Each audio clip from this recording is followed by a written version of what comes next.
Hello जी, राधे राधे, जय श्री कृष्णा। कैसे हैं आप सब? आशा करते हैं आप सब बहुत अच्छे होंगे। इसी आशा के साथ करते हैं अपने ब्लॉग की शुरुआत।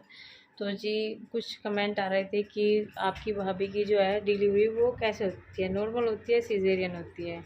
तो जी, मेरी भाभी जी की है जो फर्स्ट डिलीवरी है वो नॉर्मल नहीं थी, सिजेरियन थी। वो भी गवर्नमेंट हॉस्पिटल में, जहाँ पे उनकी जो बुआ जी की लड़की, उनकी जो सास है, बुआ जी की लड़की की सास है, जो वहाँ पे रहती हैं, जॉब करती है।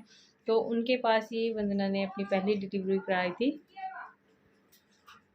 और जी, पहली डिलीवरी तो जैसे भी आप सभी को पता ही है कि गवर्नमेंट हॉस्पिटल में हुई थी, और ऑपरेशन से ही हुआ था पहला बच्चा भी। अर्निका जो हमारी है वो ऑपरेशन से ही हुई है, तो ठीक है। और सेकंड डिलीवरी में तो आप जो हमारे व्लॉग कंटिन्यू देख रहे हैं पहले से ही, स्टार्टिंग से ही, तो उनको तो सभी को पता ही है कि सेकंड जो है वंदना का मिसकैरेज हो गया था 4 मंथ का।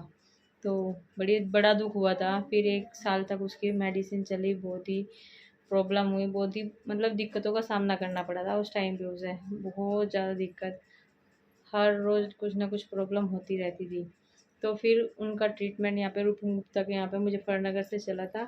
तो फिर उसके बाद कुछ 1 साल बाद आराम होने के बाद में फिर ये प्रेगनेंसी रही है अब जा कर के। तो हम सोच रहे हैं भगवान सब कुछ ठीक ठाक हो जाए, और यही प्रार्थना कर रहे थे।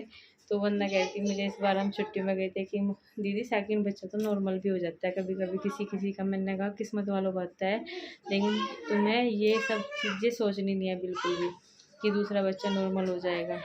हमारे जो जूली दीदी है, उनकी ननद ने ऐसे ही करने करने के चक्कर में बच्चों को इतनी प्रॉब्लम हो गई थी, इतनी प्रॉब्लम हो गई थी कि उसके अंदर गंदा पानी चला गया था, और बड़ी मुश्किल से उसकी जान बची थी। मतलब उसको एकदम से हॉस्पिटल में भर्ती करना पड़ गया था, और उसमें रखना पड़ा था, मशीन के अंदर रखना पड़ा था बच्चे को। तो बच्चे के पे इतना दबाव डल गया था नॉर्मल करने करने के चक्कर में।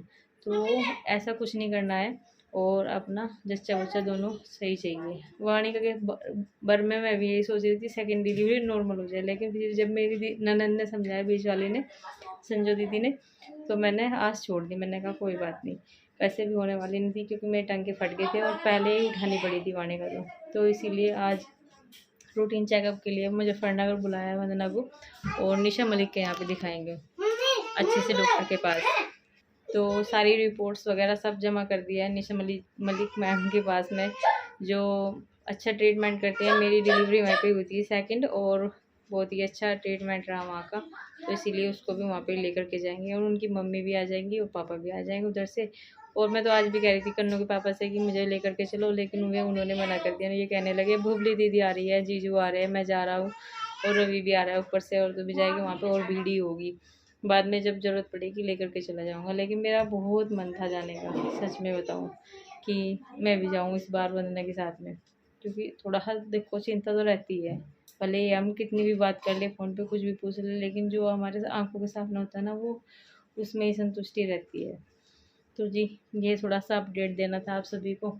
इसी के लिए साथ में कर देते हैं अपने व्लॉग का यहीं पर एंड, और मिलते हैं आपको अपने अगले व्लॉग में। तब तक के लिए राधे राधे, जय श्री कृष्णा।